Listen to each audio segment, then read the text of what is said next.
Hadirin yang kami hormati, selanjutnya mari kita simak bersama pembukaan sarasehan ekonomi oleh Presiden Republik Indonesia, Bapak Prabowo Subianto.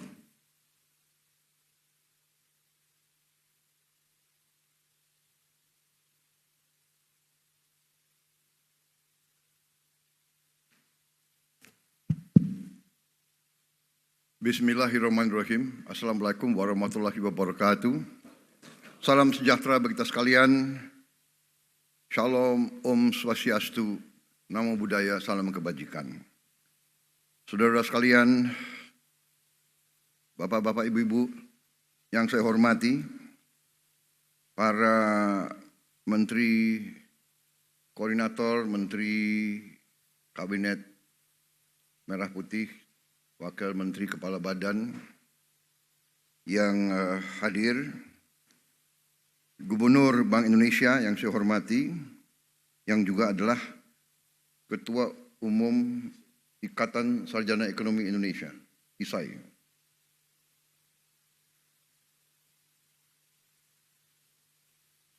Ketua Dewan Komisioner OJK, Saudara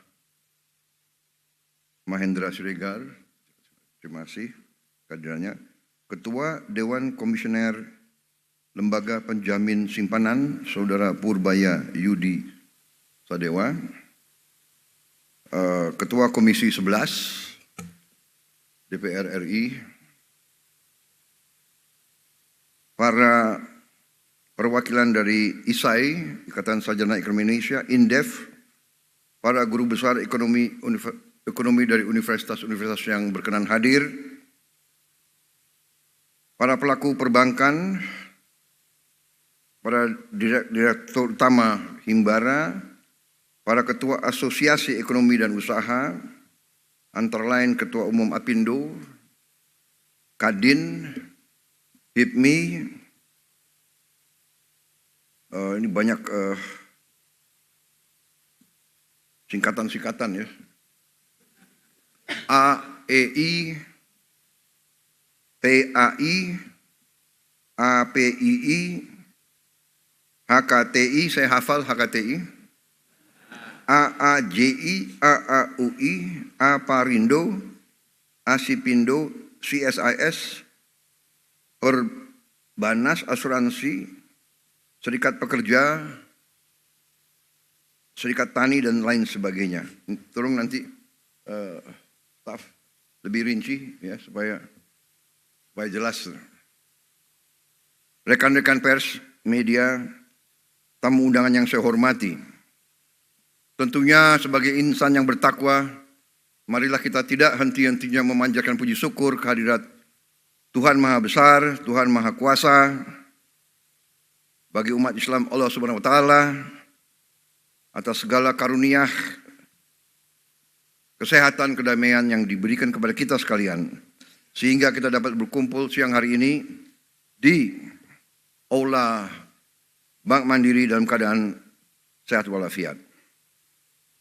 Karena kita masih di awal bulan Syawal, saya ucapkan kepada seluruh umat Islam yang hadir, selamat Idul Fitri 1446 Hijriah, mohon maaf lahir dan batin. Saya sekali lagi ingin di sini atas nama pemerintah mengucapkan terima kasih yang sebesar-besarnya kepada semua instansi, semua lembaga yang telah bekerja keras sehingga bulan puasa Ramadan tahun ini dan acara mudik dan kembali dari mudik berjalan dengan baik, lancar, dan merupakan suatu prestasi yang dilaporkan kepada saya, arus mudik yang terbesar selama ini, lebih besar dari tahun lalu, tapi tanpa kemacetan yang berarti, dan yang lebih memuaskan bagi kita adalah angka kecelakaan yang turun secara drastis. 30% lebih rendah kecelakaan dibandingkan dengan tahun yang lalu. Ini adalah hasil kerja keras, dan ini hasil kerja keras daripada Kementerian Perhubungan dan Kepolisian Republik Indonesia, termasuk juga TNI. Untuk itu sekali lagi saya ingin ucapkan terima kasih kepada instansi-instansi tersebut. Kementerian Perhubungan, orang libur dia terus mengawaki pusat-pusat yang penting. Menara bandara tidak boleh berhenti, tidak boleh libur ya. Air traffic control kalau salah itu musibah yang besar. Para polisi yang sering dicaci maki, sering disalah-salahkan, padahal mereka diterik siang matahari tanpa kita sadar mereka bekerja keras menjaga kita, mengatur lalu lintas. Jadi ini saya pakai kesempatan ini untuk menyampaikan penghargaan. Kadang-kadang kalau orang berbuat baik tidak pernah diucapkan terima kasih dan tidak pernah diingat. Kalau orang buat salah tidak pernah dilupakan. Ya. Yang salah diingat-ingat terus. Yang baik nggak mau dikomentari. Nah, jadi saudara-saudara, terima kasih kehadiran saudara-saudara sekalian. Terima kasih Dirut Mandiri. Dirut Mandiri yang baru atau yang lama ya? Oh tetap. Yang lama diperbarui gitu. Ya. Jadi saya berpegang kepada filosofi ya, the right man on the right place, the right man and the right woman on the right place. Jangan the right man aja, ya kan? Jadi kalau ada yang baik, ada yang handal, seperti pilot pesawat, ya kan? Kita nggak perlu tanya pilotnya itu agamanya apa, asalnya dari mana, ya kan? Nggak perlu orang tuanya siapa. Dia bisa bawa penerbangan dengan baik. Keselamatan ratusan orang di tangan dia. Ya, untuk apa diganti? Jadi kalau saya dituduh, wah ini ya kan, pakai orang-orang lama, ya kan? Nggak ada, saya hanya pakai orang yang mampu untuk bekerja untuk rakyat, bekerja untuk bangsa dan negara. Kalau dia mampu dan dia mau, kita harus manfaatkan. Jadi berada dalam posisi bekerja untuk pemerintah itu pengorbanan sebenarnya, pengorbanan. Ya. Itu sebagai ucapan terima kasih saya minta acara ini diselenggarakan. Saya minta acara ini diselenggarakan karena saya merasa setelah kita masuki 6 bulan masa bekerjanya pemerintah yang saya pimpin sebagai pemegang mandat dari bangsa, dari rakyat sejak tanggal 20 Oktober 2024, sudah saatnya kita lebih komunikatif, lebih proaktif dalam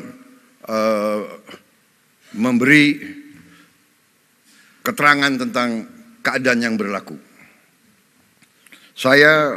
Kemarin saya sadar beberapa minggu lalu sudah mulai sadar bahwa komunikasi dari pemerintah yang saya pimpin memang agak kurang. Dan itu adalah tanggung jawab saya. Dan saya ingin memberi penjelasan kenapa. Karena saya menganut filosofi evidence-based performance. Jadi saya enggan bicara tanpa bukti nyata. Itu itu sifat saya. Jadi saya harus selalu dinilai, saya minta selalu dinilai oleh hasil yang saya lakukan, prestasi yang saya lakukan. Demikian yang saya minta dari rekan-rekan saya yang dekat.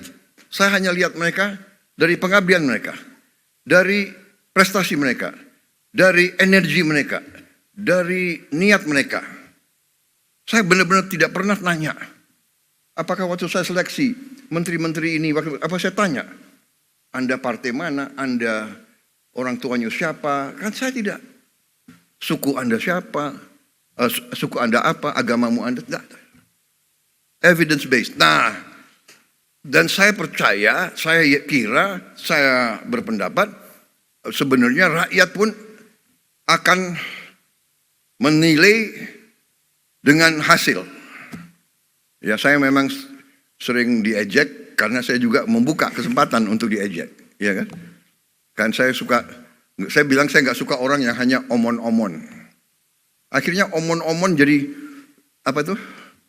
Jadi populer ya, dipakai di seluruh Indonesia itu. Iya kan? Dan saya nggak suka hanya omon-omon. Terus terang aja. Jadi saya pikir oke, begitu saya ditetapkan sebagai pemenang oleh KPU, saya kumpulkan tim kecil dan kita mulai bekerja. 5 bulan kita kerja terus tanpa diliput media. Kadang-kadang diliput media malah kerjanya sulit, ya kan? Karena media ingin bukti seketika. Padahal tidak ada dalam manajemen suatu usaha, dalam manajemen suatu organisasi, dalam menjalankan suatu proyek, tidak bisa seketika. Yang bisa seketika itu hanya Nabi Musa yang punya tongkat. Kita manusia tidak bisa seketika. Semua itu adalah perencanaan. Perencanaan yang matang. Perencanaan dasarnya adalah pengumpulan data yang benar. Perencanaan, sesudah perencanaan mencari awak, mencari orang untuk melaksanakan rencana itu. Rencana terbaik, gagasan terbaik, tanpa awak yang bisa melaksanakan, tidak akan berhasil. Sesudah itu, baru mulai. Dan sesudah pelaksanaan baru kita lihat hasil. Ini adalah fenomena hidup. Nggak bisa kita tanam pohon, kita minta buahnya turun lusa. Tidak mungkin. Ini melawan hukum alam. Kita cari benih yang bagus, kita cari tanah yang cocok, kita harus ada sumber air, kita harus ada cuaca yang baik, kita tanam, kita rawat, baru hasilnya mungkin 5 tahun, 6 tahun. Ya kan? Pohon kelapa sawit yang sekarang menjadi apa itu? Bisa dikatakan miracle crop. Saya kemana-mana semua nanya, semua minta kelapa sawit dari Indonesia, kelapa sawit dari Indonesia.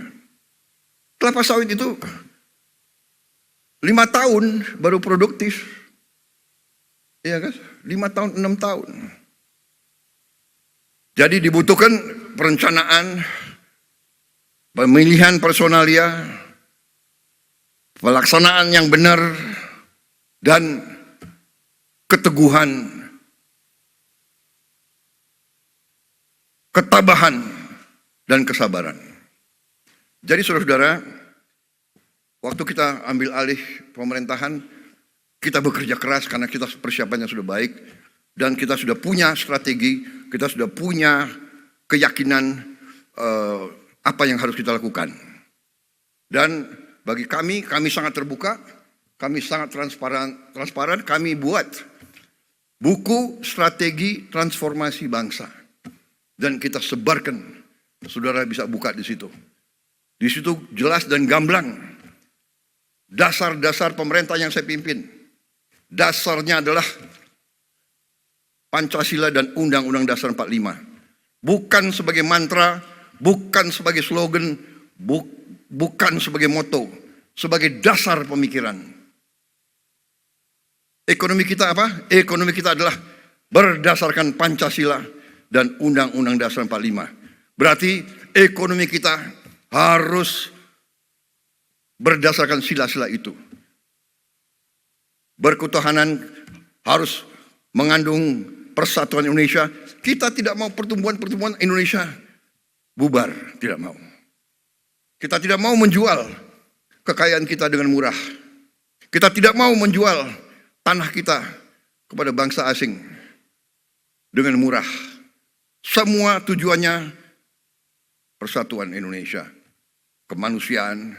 Kita tidak mau yang lemah ditinggal. Kita tidak mau yang miskin disuruh bersaing dengan yang kuat. Saudara-saudara, ini dasar kerakyatan dan terakhirnya tujuan kita keadilan sosial.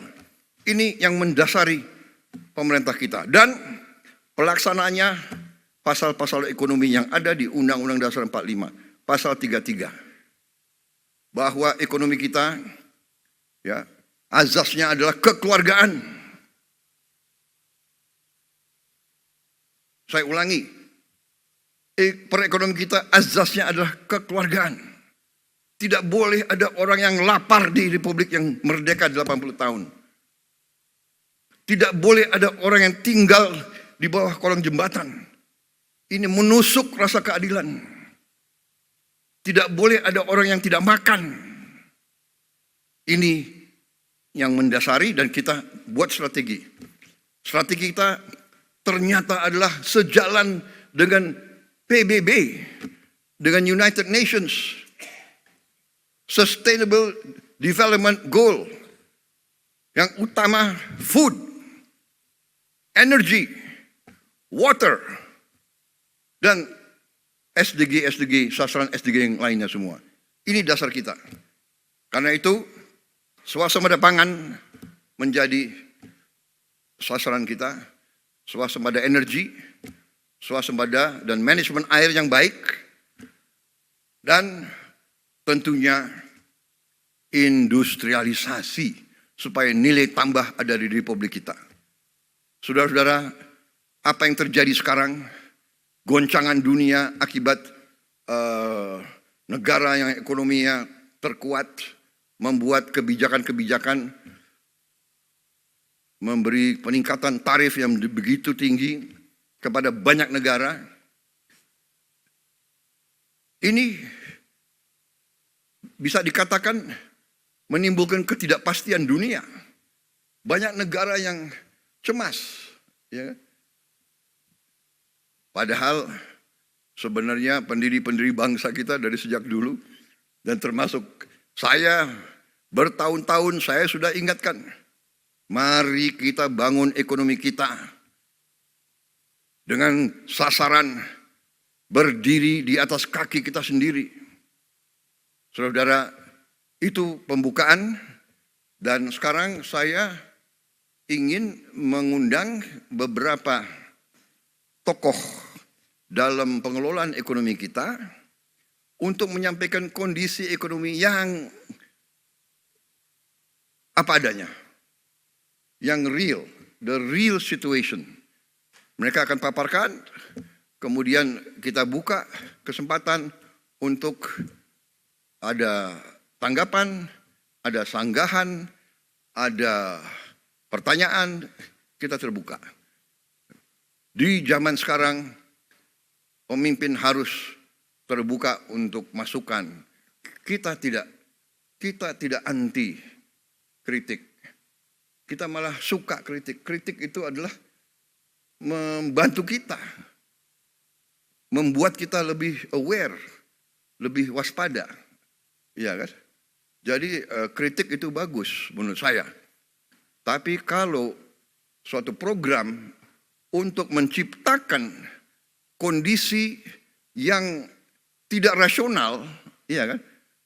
Nah, ini harus terus diadakan istilahnya klarifikasi dan penjelasan, iya kan? Umpamanya Ada yang dengan keras yakin bahwa matahari tidak terbit dari timur, matahari terbit dari barat. Karena dia ngomong 500 kali, 1000 kali matahari dari barat. Jangan-jangan ada sebagian rakyat kita yang percaya matahari terbit dari barat. Itu adalah ilmu propaganda. Itu ada di buku semua. Itu keahlian Hitler dan Joseph Goebbels. Kalau kebohongan diulangi berkali-kali dan terus-menerus, lama-lama orang percaya dengan kebohongan. Itu ada di buku The Art of Propaganda. Ya kan? Dan itu kita pelajari, semua negara pelajari. Dan itu yang dilakukan, itu namanya psychological warfare, psychological operation, dan itu sering dilakukan untuk mendestabilisasi suatu negara yang tidak disukai oleh negara lain. Jadi saudara-saudara, ada lagi azas kedua dalam teorinya Joseph Goebbels. The bigger the lie, the easier people to believe. Jadi kebohongan yang lebih besar, mudah untuk orang percaya. Oh ya, jangan-jangan benar ya, ya kan? Jadi sekarang mudah, fake news, hoax itu mudah. Tapi kita tidak boleh istilahnya gerundel. Ini realita. Karena itu ya kita terbuka. Ya, sesuatu serangan kebohongan hanya bisa dihadapi dengan membuka diri, memberi penjelasan apa adanya, berdasarkan fakta, berdasarkan kenyataan, berdasarkan ilmu dan matematik. Ya kan? Kebohongan bisa diteruskan, tapi satu saat begitu kebohongan kelihatan, hilang kepercayaan dari orang. Nah itu saudara-saudara. Jadi suatu rezim atau suatu organisasi atau suatu kelompok yang melancarkan sesuatu atas dasar kebohongan akan dipatahkan. Saya juga heran. Ya, ada orang yang mengatakan Indonesia gelap. Ya, saya kalau dia memang merasa gelap ya itu hak dia.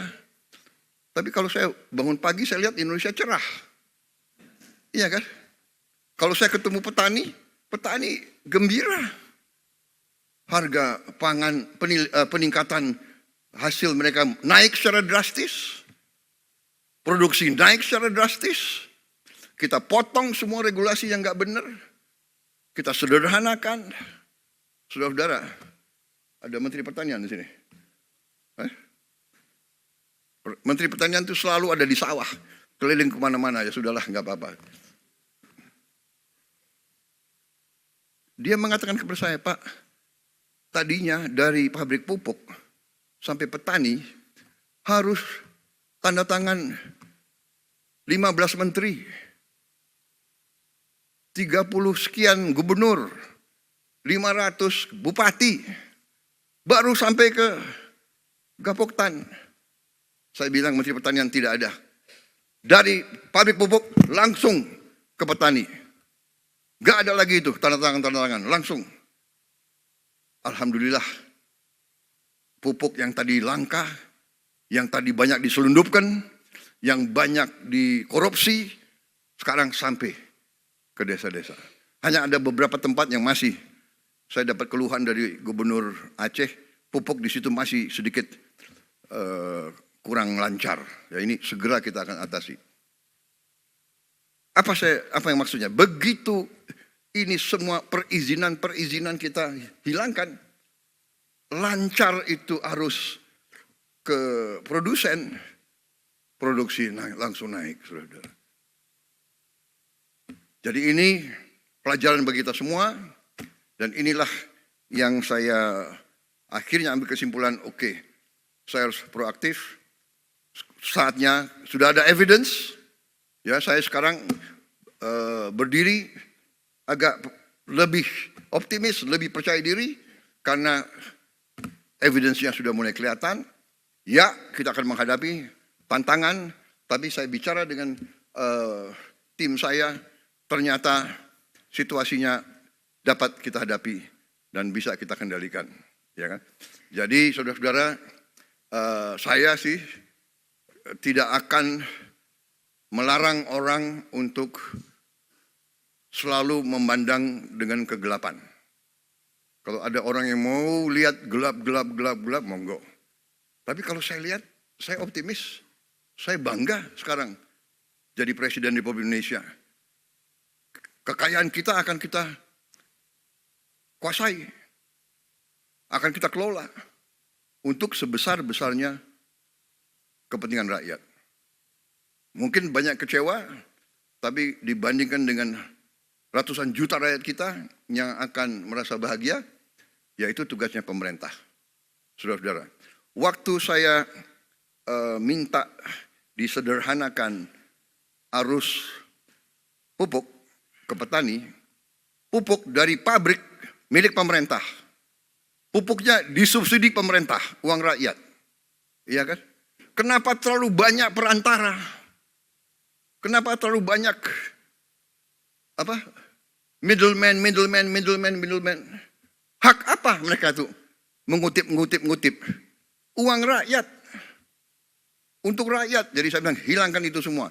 Ada yang datang ke saya, Pak, ada 29.000 distributor yang marah sama Bapak. Oh ya? Hati-hati loh Pak. 29 distributor itu punya konstituen. Oh ya? Saya bilang, ada berapa petani di Indonesia? Saya tanya Menteri Pertanian, Pak, hampir 30 juta Pak. Oke. Keluarga mereka 4.